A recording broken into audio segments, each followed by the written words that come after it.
It's rambling time! So, unbeknownst to many League players, for the last couple of years there has been an interesting debate. It's a debate I have never really took part in because A, I am not that invested, and B, I'm not really using anything that's mentioned in this debate. And so, to be fair, I am not that knowledgeable on it. Which means, of course, we're gonna talk about the overlay debate. And we're gonna talk about it because 3 weeks ago Riot released an update on overlays, which we haven't talked about. But more importantly, very recently someone released an app which hilariously enough can just straight up increase your win rate in League.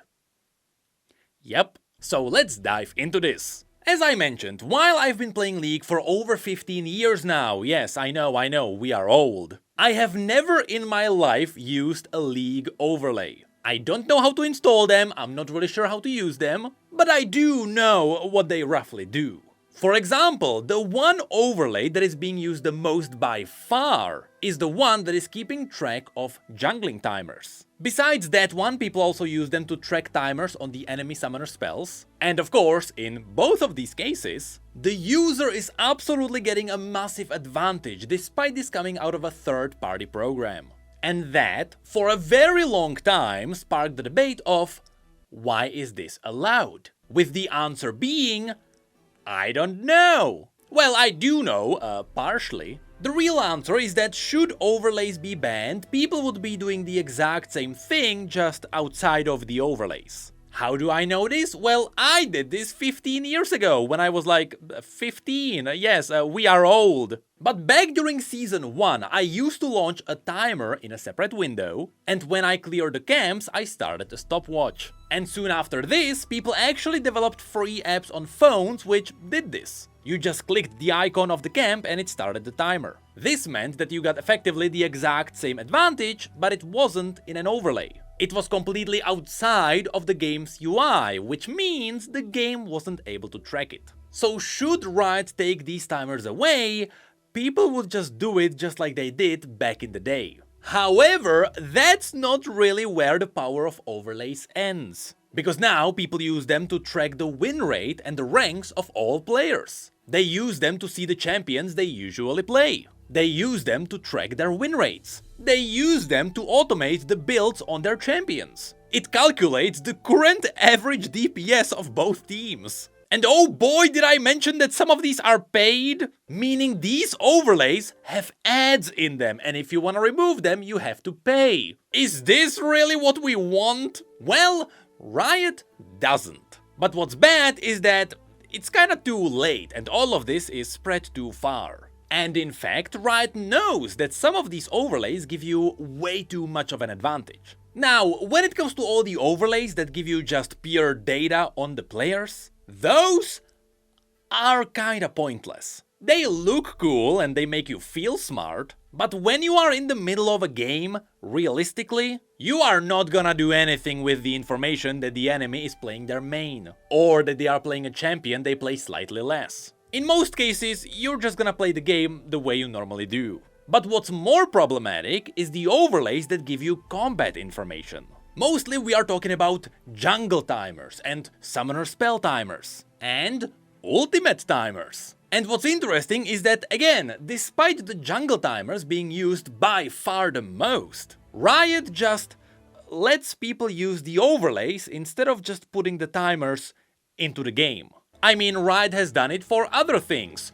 Why not the camps? What's even weirder is that in the Chinese client, which used to be run by Tencent, they knew what people use these overlays for, and after they got rid of some of them, they just put the timers into the game. And so there, and I believe this also includes the Korean client, people just have the timers in the game by default. So why not do the same thing here? Next, as I mentioned, people also use these overlays to track the enemy summoner spells, which, honestly, is a massive advantage. Knowing exactly when the enemies have summoner spells can decide entire fights. But again, for some reason, Riot didn't do anything about that. Which could be because when it comes to these, you usually have to track these manually. There is usually an icon as part of the UI and you have to click on it manually, which starts the timer. Which is exactly just like what we used to do with our phones. Though I would still argue this is a massive advantage over keeping a track of a timer in a chat. But for some reason, this is still fine. Which is where, about 3 weeks ago, we got something which apparently wasn't so fine. And what would be such a massive overstep? Tracking enemy ultimates.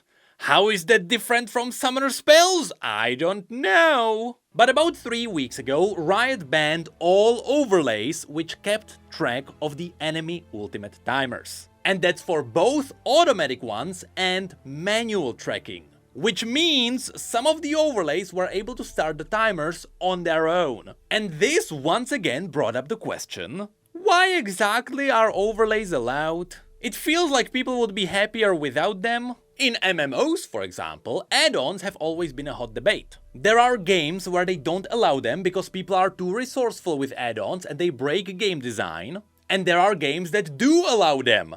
And so people use them to break game design. In World of Warcraft, for example, the debate of add-ons versus no add-ons have always been huge. And to this day, Blizzard kept their classic hands-off approach. So this is absolutely not a problem exclusive to League. But the problem in League is that since the game is so much more competitive, there is also a lot more at stake. All while Riot technically does have a way to deal with it. You see, the way all of these overlays work is that they take data from Riot's API. Meaning all Riot has to do is just limit the API to not give them any live information.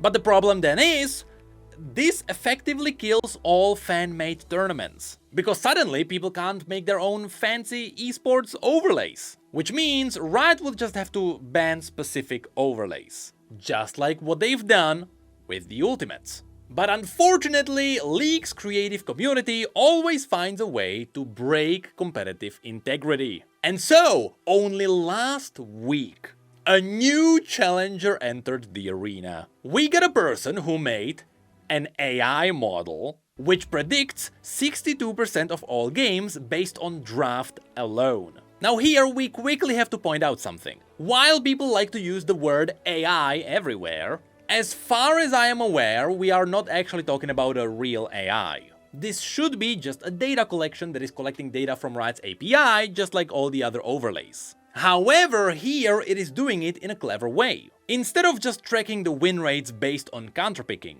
it took over 10 million games from Riot's API, and it analyzed champion-specific conditions based on the entire team compositions. As an example given on Reddit. If you have Darius on one side and Sion on the other, technically Darius should be winning here. That's based on the lane counter. But if you put a kiting team on the other side, now Darius has a less chance to win the game because the other team can just kite him.